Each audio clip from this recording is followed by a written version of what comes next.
Hello guys, welcome back to my another class. तो आज की क्लास में हम देखेंगे बैलेंस केमिकल इक्वेशन।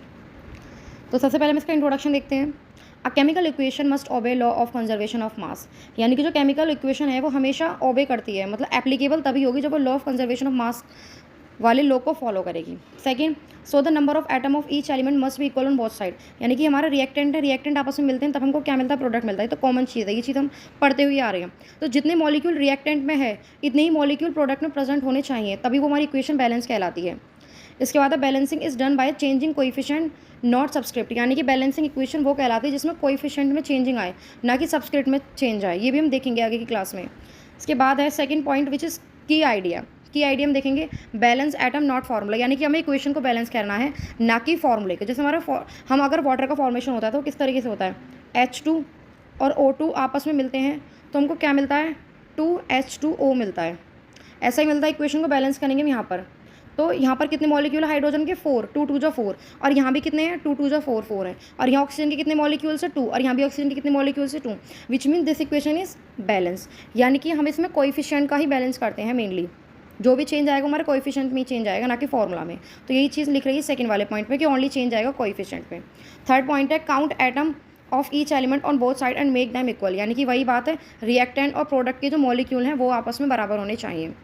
अभी जो हमने वाटर का एग्जांपल लिया था। इसके बाद स्टेप टू बैलेंस, यानी कि क्या स्टेप्स हमें फॉलो करने चाहिए अगर अपनी इक्वेशन को हमें बैलेंस करना है। तो जिसमें फर्स्ट है राइट द स्केलेटन इक्वेशन, यानी कि जो हमें अनबैलेंस इक्वेशन मिली है सबसे पहले वो लिखो। पहला स्टेप, जैसे हमें इक्वेशन मिली थी कि H2 और O2 आपस में मिले और इन्होंने बना लिया H2O।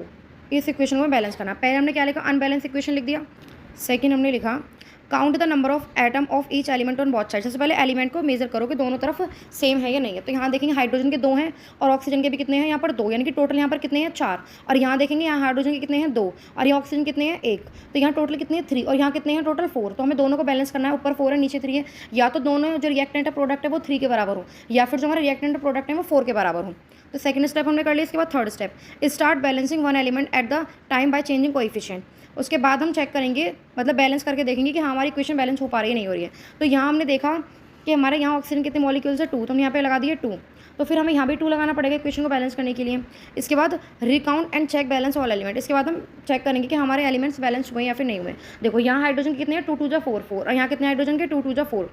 रिएक्टेंट प्रोडक्ट में सेम होगा। इसके बाद ऑक्सीजन के देखेंगे, रिएक्टेंट के अंदर यहाँ पर 2 है, और हम यहाँ पर चेक करेंगे फिर प्रोडक्ट में भी कितने हैं, 2। इट मीन्स हमारी जो इक्वेशन है वो कैसी है, बैलेंस है। तो ये हमने देखा स्टेप 2 बैलेंस से। इसके बाद हम नेक्स्ट देखेंगे टाइप्स ऑफ इक्वेशन, यानी कि इक्वेशन कितने टाइप्स की होती हैं, उनके एग्जांपल्स के साथ देखेंगे। सबसे पहली आ जाएगी कॉम्बिनेशन रिएक्शन। कॉम्बिनेशन रिएक्शन का मतलब रहता है, यहाँ पे बेस्ट एग्जांपल दिया है, जब हम 2 मॉलिक्यूल्स के मिलाएंगे ए और बी को, तो हमें प्रोडक्ट में क्या मिलेगा, ए बी।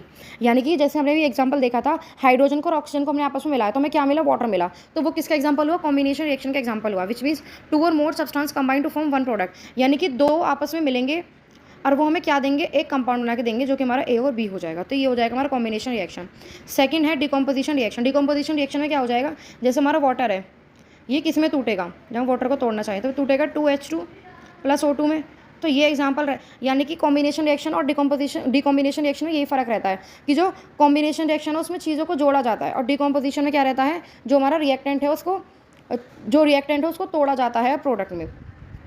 इसके बाद थर्ड है which is displacement reaction. Displacement reaction में क्या रहता है, ए प्रोडक्ट है और बी आपस में क्या करेगा, जो हमारा सी है वो मोर पावरफुल है तो ए हमारा सी के साथ मिल जाएगा और बी को बेचारे को अकेला छोड़ देगा। तो ये रहता है हमारा डिस्प्लेसमेंट रिएक्शन के अंदर।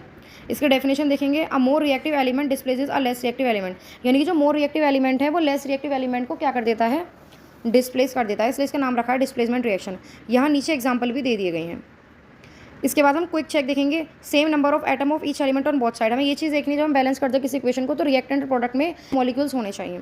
एग्जाम्पल भी चेक करना जरूरी है। यहाँ पे एक एग्जाम्पल भी दे दिया, जैसे कि 4He प्लस 3O2 आपस में मिल रहे हैं, तो हमें क्या मिल रहा है, 2Fe2 और O3 मिल रहा है। तो यहाँ देखो जो हमारे Fe है इसके कितने मॉलिक्यूल्स है, 2 2 4 4 है हमारे प्रोडक्ट में, और रिएक्टेंट में कितने हैं, यहाँ भी 4 है। ऑक्सीजन देखेंगे तो ऑक्सीजन 2 3 6, और यहाँ भी कितने हैं, 3 2 6 6। इट मीन्स हमारे जो मॉलिक्यूल्स हैं वो बैलेंस्ड हैं। तो आज की क्लास में हमने बैलेंस केमिकल इक्वेशन के बारे में पढ़ा। तो थैंक्स फॉर वॉचिंग।